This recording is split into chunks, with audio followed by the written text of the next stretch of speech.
So hey guys, good morning, welcome back to my new blog. तो कैसे हैं आप लोग? आई होप एकदम अच्छे होंगे। टाइम हो रहा है 12:39। मैं सुबह 7 बजे के लगभग सोया था और अभी 12:39 पे उठ रहा हूँ। मैं रूटीन ठीक करने की कोशिश कर रहा हूँ बट नहीं हो रहा भाई। अब मैं कोशिश भी नहीं करूँगा ऑफ कोर्स। और अब मैं कोशिश ये करूँगा कि भाई कभी भी ऐसे दिन में एक्स्ट्रा ना सोऊं। कल मैं एक्स्ट्रा सो लिया था, इस चक्कर में आज के रूटीन की वाट लग गई, जो भी बोलो, ठीक है। और कल मेरा थर्ड ग्रेड का रिजल्ट आया, उससे पहले थर्ड ग्रेड लेवल सेकंड का रिजल्ट आया, जिसकी मैंने प्रिपरेशन की ही नहीं थी। मुझे थोड़े दिन पहले लाइव में एक जना क्वेश्चन पूछता है कि थर्ड ग्रेड में सब्जेक्ट क्या था, तो मुझे सब्जेक्ट का भी नहीं पता था। मैं एसएसटी कर रहा था और हिंदी कर रहा था, ऐसा कुछ बोल रहा था, लेकिन मेरा सब्जेक्ट हिंदी था। कंफर्म हो चुका है, मैंने एडमिट कार्ड देख लिया है। और मैं अगर सच बोलूं तो उसमें मेरे मार्क्स आए हैं 137 और लेवल फर्स्ट में आए हैं कल वाले रिजल्ट में 130। मुझे उस चीज़ का बिल्कुल भी गम नहीं है। इसका रीज़न भाई, जिस गली में हम गए नहीं है तो उसका रास्ता क्यों पूछें। और बिना पढ़े इतने नंबर आना भी मेरे लिए सफिशिएंट है, बहुत ही ज़्यादा है। मुझे आज तक पता नहीं है कि इन दोनों का सिलेबस क्या है। मनोविज्ञान को मैंने कभी देखा भी नहीं है, मनोविज्ञान में होता क्या है मुझे नहीं पता भाई। कौन से चैप्टर, मुझे कुछ नहीं पता भाई, नॉलेज ही नहीं है। बिना नॉलेज आप जाके वो व्लॉग देख सकते हो 17 जनवरी से पहले वाले 17 दिन के कितना ग्रेड के बारे में पढ़ रहा हूँ, नहीं पता है भाई। मैं जस्ट आरएएस की प्रिपरेशन कर रहा हूँ। तो लेकिन प्रॉब्लम ये नहीं है, मैं आरएएस का कह के हर चीज़ को टाल नहीं सकता, ठीक है। आरएएस की प्रिपरेशन कर रहा था और अभी मैं एलडीसी की तरफ घुसा हूँ, तो आप ऐसे माइंड ना करें कि मेरे नंबर कम हैं, लेकिन मैं एक्सेप्ट करता हूँ कि मेरे नंबर इतने हैं, ठीक है।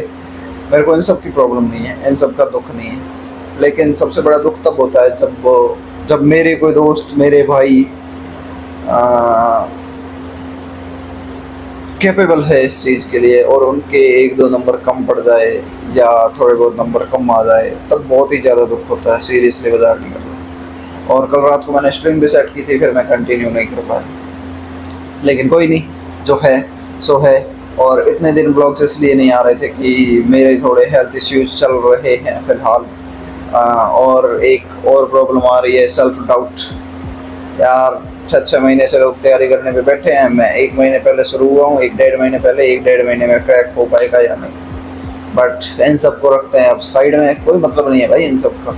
सेल्फ डाउट में अपने 20-25 दिन ये और बर्बाद हो जाएंगे। नहीं तो अच्छा स्कोर तो करेंगे, कम से कम वहाँ तो पहुँचेंगे कि और मतलब अपन 1-2 मेरिट से रह गए, 1-2 नंबर मेरिट से रह गए, वहाँ तो पहुँचेंगे। कोई नहीं, करते हैं, जो होगा देखा जाएगा। फिर से नई उम्मीद, फिर से नई आशा, फिर से नया restart. So let's restart the journey.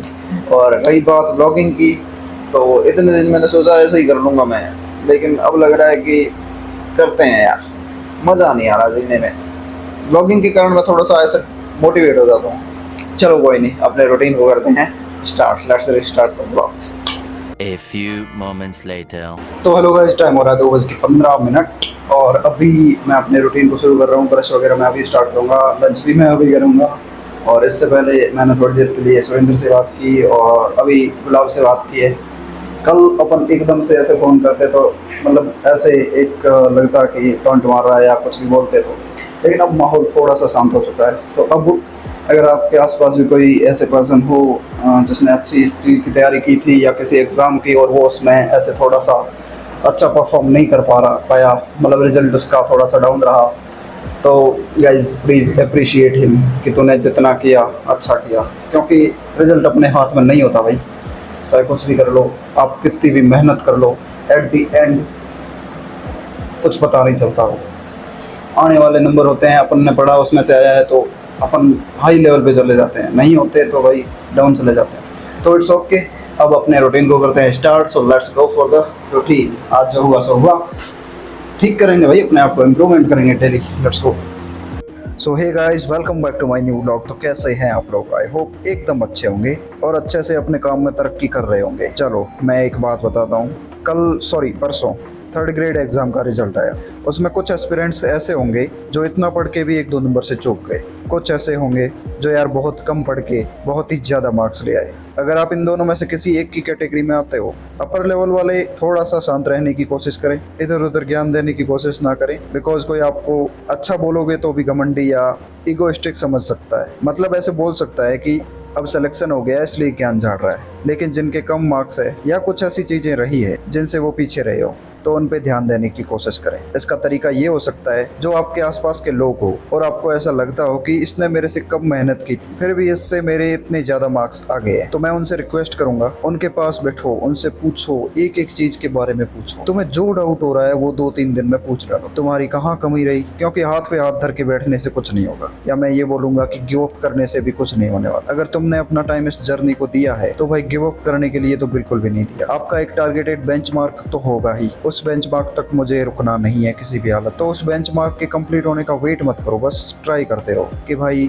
मेरे में क्या कमी है जो मेरा नहीं हुआ इसका हो गया। उससे एक एक तरीका जानो, पढ़ने का तरीका, और अपने आप से कंपेयर करो। ऐसे हवा में मत रहो कि मैं बहुत ही ज्यादा पढ़ता हूँ या बहुत ही ज्यादा इंटेलिजेंट हूँ या मेरी पढ़ाई के तरीके सबसे बेस्ट है। भाई बी पोलाइट, यूट्यूब पे वीडियोस देखने की बजाय उन लोगों से हेल्प लो जो आपके आसपास मौजूद है, क्योंकि उनको जरूर आपकी कमियों के बारे में हो सकता है पता हो। अगर वो आपको बताएं कि ये तुम कर, तो इसके बारे में उसे अप्लाई करने से पहले एक बार सोचना जरूर, क्या ये सही बोल रहा है। इसका आंसर हाँ में आता है तो ऑफ कोर्स अपने पढ़ाई के तरीके बदलो। बाकी मैं ज्ञान देने वाला होता कौन हूँ? आपकी लाइफ आपकी मर्जी। मेरा तो थर्ड ग्रेड से दूर दूर तक लेना देना नहीं था। बस एज ए वेल विशर मेरे को एक बात कहनी थी, वो मैंने कह दी।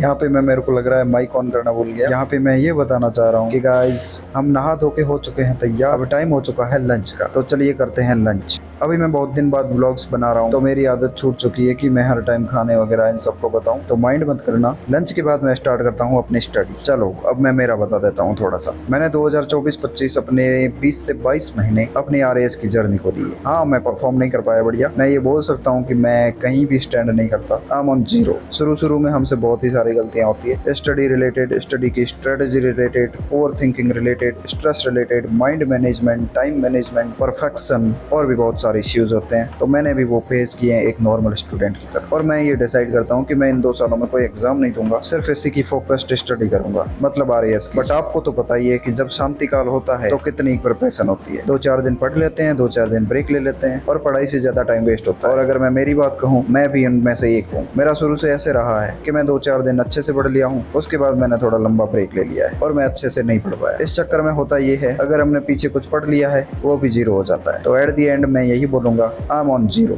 बट हाँ, 0 से 100 जाते हुए टाइम नहीं लगेगा, इतना भी बोल सकता हूँ। बस इस LDC एग्जाम के होने का वेट कर रहा हूँ। अब माथा दे दिया है तो यार 5 तारीख तक तो अपनी प्रिपरेशन करते हैं। चलो अब मैंने कौन कौन से एग्जाम दिए उनकी बात करता हूँ। मैंने 2024-25 में 2 CET, 2 REET, 1 RAS प्री, ये सारे क्वालिफाइंग एग्जाम दिए हैं। इनमें से मेरे 4 क्लियर है। RAS प्री मेरा नहीं हो पाया था। CET की तो चलो RAS के साथ प्रिपरेशन हो जाती है। REET में मैंने कुछ भी नहीं पढ़ा था, बिल्कुल 0, बस 15 मिनट की एक क्लास देखी थी, समझ नहीं आया तो उसे भी छोड़। तो फ्री माइंड होकर एग्जाम देने गया था, बिना पढ़े उसमें मेरे 95 मार्क्स आ जाते हैं। हाँ, एक में 94 पॉइंट कुछ होते हैं। तो ये तो हो गई इन 4 एग्जाम के। थर्ड ग्रेड में मैंने अभी बता दिया, level 1 130 marks, level second 137 point कुछ मार्क्स। तो इसलिए मैं यही बोलूंगा, मैं इस फील्ड में नया हूँ तो मेरी बातों को इतना भी सीरियस मत लें। लेकिन जिस दिन सेलेक्ट हो जाऊँ उस दिन बस आके ऐसे छोटे मोटे ब्लॉग्स देख लेना, क्योंकि सेलेक्ट होने के बाद ज्ञान देने वाले लोग थोड़े कम पसंद आते हैं। लेकिन उसने सेलेक्ट होने से पहले क्या क्या बोला था, क्या क्या किया था, वो सारी बातें थोड़ी सी ज्यादा अच्छी भी लगती है और अट्रैक्टिव भी लगती है। इसका रीजन ये होता है, हम उन बातों को अपने आप से रिलेट कर पाते हैं। तो गाइज इसके बाद मैं चला जाता हूँ डिनर करने के लिए। तो गाइज अभी मैंने 2 सेशंस कर लिए हैं कंप्लीट और अभी टाइम हो चुका है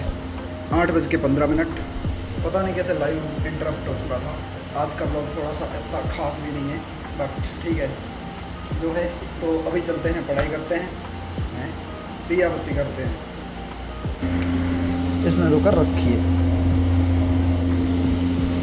तो गाइज ये आज काफी दिन बाद पहला व्लॉग है, तो माइंड मत करना। ये 8:15 बजे की टाइमिंग का दिया बत्ती का क्लिप था, जिसे मैंने अभी ऐड किया है बिकॉज मैंने उसका वॉइस ओवर कर दिया है। तो अब मैं इस क्लिप को वहाँ पे नहीं भेजा सकता 8:15 बजे तक। चलो कोई नहीं, जो भी है ठीक है। इसके बाद हम करते हैं डिनर। डिनर के बाद आते हैं वापस। उस time Trilok Singh sir IAS rank 20 live चल रहे होते हैं। तो उनकी लाइव स्ट्रीम देखने की कोशिश करता हूँ, बट नेटवर्क बहुत ही ज्यादा क्रैश कर रहा होता है। 10:30 बजे मेरा फोन बंद हो जाना है तो मैं लाइव नहीं देख पाता। इंटरनेट स्पीड बहुत ही ज्यादा कम थी। उसके बाद 10:15 बजे के आसपास मिनट्स, मैं 15 से 20 मिनट का ब्रेक रहता हूँ और फिर अपने सेशन को करता हूँ कंटिन्यू। आज मैं पढ़ रहा था मैथ का मैंने पहले अनुपात समानुपात चैप्टर को कर दिया फिनिश। उसके बाद परसेंटेज स्टार्ट होता है, उसका पोर्शन मैं 12:30 बजे तक काफी हद तक कवर कर लेता हूँ। मैथ मेरी स्ट्रॉन्ग है तो मेरे को क्लासेस की जरूरत नहीं पड़ती, मतलब without classes I can survive. Math अगर आपकी भी स्ट्रॉन्ग है तो यार क्लासेस में अपना टाइम वेस्ट मत करना प्लीज। हाँ, आपको सिर्फ बातें सुननी है तो अलग बात है, लेकिन क्लासेस से ज्यादा आप खुद करोगे तो ज्यादा अच्छा रहेगा। कहीं अटक जाओ तो वीडियो लेक्चर खोलो और देख लो, बस सिंपल बात। बाकी टाइम मैथ ऐसे ही मिलाते रहो, इससे स्पीड भी बूस्ट होगी और आपके मार्क्स भी। हाँ, तो मैं यहाँ था कि मैंने 2026 में छोटे मोटे एग्जाम देने स्टार्ट किए। पहले मैंने दिए 2 थर्ड ग्रेड के, उसके बाद दिया SI, अब मैं दूंगा LDC। तो इस प्रकार की मेरी ये कंपटीशन जर्नी रही है। हाँ, मैंने 12th के बाद एक कांस्टेबल का एग्जाम दिया था तो उसमें हुआ नहीं, और बाकी वनपाल वन रक्षक उस टाइम भी दिए थे आई थिंक, और 2 CET दिए थे। और मैं इनमें बिल्कुल भी नहीं पढ़ा था, 0 बराबर, क्योंकि मैं घर पे रहता था तो उस टाइम ऐसे मान सकते हो, तो बिना पढ़े दिए। BSTC एग्जाम में मेरा लक अच्छा चला है तो वो मैंने एग्जाम दिया था और उसे क्वालिफाई किया था। ओवरऑल मेरी 12th के बाद ये जर्नी रही है। मैंने BA और BSTC कर रखी है, MA का मेरा